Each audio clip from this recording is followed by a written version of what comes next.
কোথা থেকে ফিরলে মা? কেন ফিজিওথেরাপি করতে গিয়েছিলাম তো। আমি একটু চা বসাই। হ্যাঁ বসো। কি নাম মা ডাক্তারের? চেম্বার কোথায়? বাজারের কাছে। আচ্ছা, বাজারের কাছে কোথায়? তুমি এভাবে কেন মার সাথে কথা বলছো? রিয়াক্ট করছো কেন এত? তুমি আজকাল মায়ের হয়ে কথা বলছো, বাহ। তা ওই সাইকোলজিস্ট কি মায়ের হাঁটুর ব্যথাটা সারিয়ে দিচ্ছে?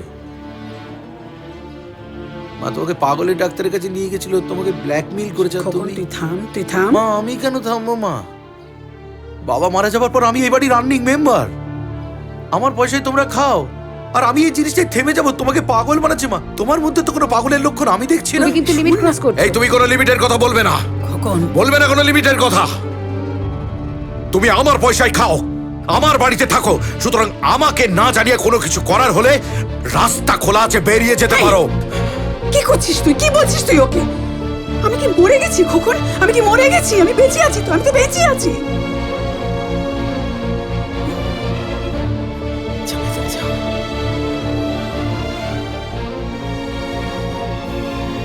ছি ছি খোকন।